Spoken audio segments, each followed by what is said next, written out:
जय श्री कृष्णा।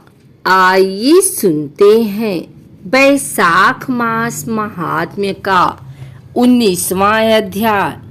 व्याध ने कहा, हे मुनि, आपने बैसाख धर्म की महत्ता और पुण्य का उल्लेख करते हुए उसे भगवान विष्णु के निमित्त समर्पित करने का वर्णन किया है।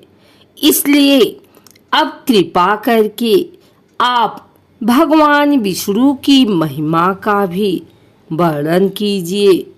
भगवान विष्णु कैसे हैं तथा बैसाख धर्म क्या है, यह मुझे बताने की कृपा करें। तब शंख मुनि ने कहा, हे व्याध, भगवान विष्णु का कल्मष रहित स्वरूप ब्रह्मा इत्यादि देवताओं के भी ध्यान में नहीं आता है। वे संपूर्ण शक्तियों से युक्त निर्गुण अनंत सच्चिदानंद स्वरूप हैं। समस्त चराचर के वे ही एकमात्र स्वामी हैं।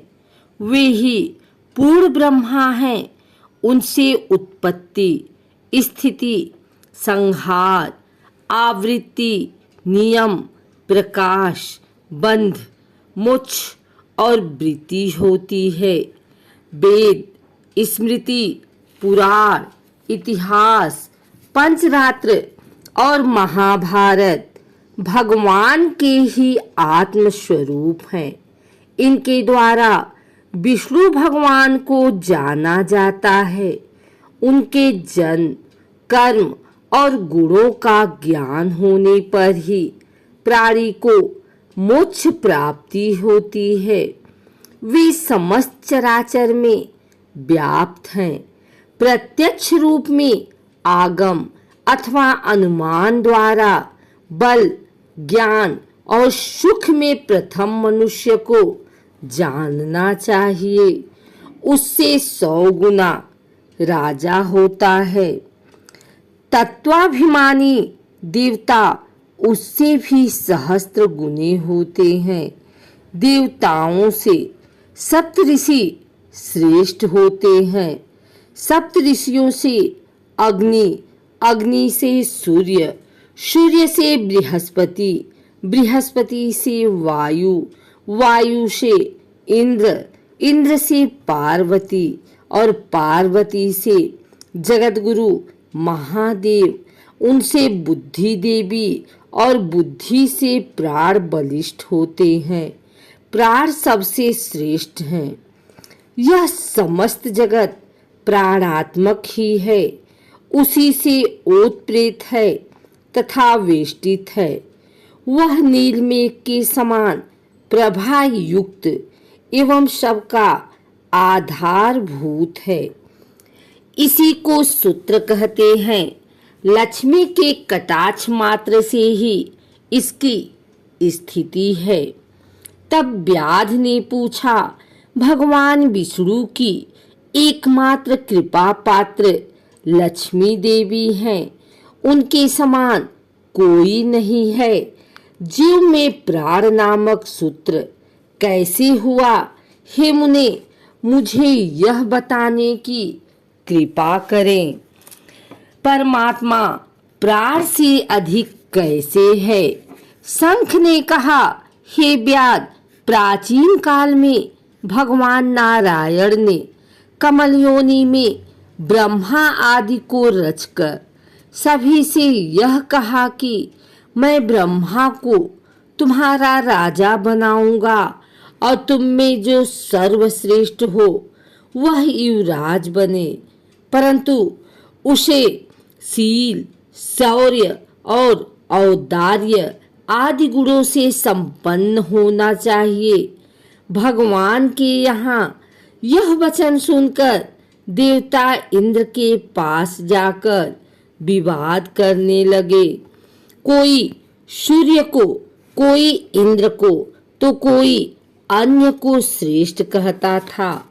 तब वे लोग कोई निर्णय करने में असमर्थ रहे तो भगवान के पास गए और बोले, हे प्रभु, हमने आपस में बहुत विचार किया, परंतु हम में से कोई भी अधिक श्रेष्ठ नहीं लगा। अतः अब आप ही इसका निर्णय करने की कृपा करें। भगवान उनकी बात सुनकर हंसे और बोले, मेरे विराट रूप शरीर में से जिसके निकालने पर शरीर गिर पड़े और उसके प्रवेश होने पर वह पुनः खड़ा हो जाए, वही तुम सब में श्रेष्ठ है। भगवान की यह बात सुनकर जयंत भगवान के पांवों में से निकल गया तो उसे सब लोग पंगु कहने लगे। दक्ष प्रजापति गुहेंद्रियों में से निकल गए तो उन्होंने सर कहने लगे। इंद्र हाथों से निकल गया तो उसे लूला कहने लगे। नेत्रों से सूर्य के निकलने पर उसे काना कहने लगे।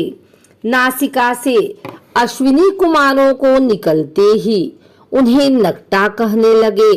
कानों से 10 दिशाएं निकली तब लोग उन्हें बहरा कहने लगे। जीभ से वरुण के निकलने पर उसे अरसज्ञ कहने लगे। वाणी से अग्नि निकला तो उसे गूंगा कहने लगे। रुद्र मन से निकले तो उन्हें जड़ कहने लगे। सबके निकल जाने पर भी शरीर गिरा नहीं। अंत में प्राण के निकलते ही शरीर गिर पड़ा और उसे मृत कहने लगे। तब भगवान ने कहा, जो इसे उठाने में समर्थ होगा वही सर्वश्रेष्ठ होगा। पुनः सभी देवताओं ने क्रमबद्ध रूप में प्रवेश किया, परंतु शरीर मृत ही रहा। अंत में प्राण के प्रवेश करते ही शरीर उठ बैठा। तब सभी देवताओं ने निश्चय किया कि बल, ज्ञान, धैर्य, वैराग्य और जीवन से भी अधिक प्राण ही समस्त देवताओं का अधीश्वर एवं व्यापक है। अतः उन्होंने प्राण को ही युवराज बनाया और उसके सम्मानार्थ सामवेद का गान करने लगे। इसी कारण यह चराचर सृष्टि प्राणात्मक है। प्राण सर्वव्यापक और सबका मूल है।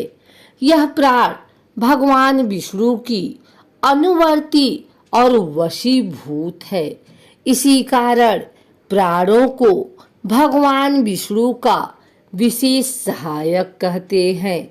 भगवान विष्णु की इस महिमा को जानकर ही प्राणी शरीर को त्याग कर भगवान के समीप जाता है। शंख मुनि के इन वचनों को सुनकर उस व्याध ने पूछा, हे देव, आप प्राण की उस महिमा का वर्णन कीजिए जो कहीं भी विदित नहीं है। तब शंख मुनि बोले, एक समय प्राण भगवान का पूजन करने गंगा तट पर गया। वहां ऋषि मुनियों के साथ धरती को हल से शुद्ध किया। पृथ्वी के नीचे कंडव ऋषि समाधि लगाए बैठे थे। वे हल से खींचकर बाहर आ गए और सामने देखकर श्राप देते हुए बोले, तीनों लोकों से तेरी महिमा नष्ट हो जाएगी योगी, और तुझे पृथ्वी पर कोई भी नहीं मानेगा। इस पर प्राण को बहुत क्रोध आया और वह मुनि से बोला, तूने मुझ निरपराधी को श्राप देकर उचित नहीं किया है। इसी कारण हे कौरव, तू गुरुद्रोही होगा और तेरी सभी जगह निंदा होगी। हे व्याध, उसी समय से पृथ्वी पर प्राण की महिमा लोप हो गई। कंठ ने भी श्राप के वशीभूत होकर अपने गुरु की हत्या कर दी और वह सूर्य का शिष्य हुआ। हे व्यास, तूने जो पूछा था वह सब मैंने बता दिया। अब और क्या पूछना चाहते हैं?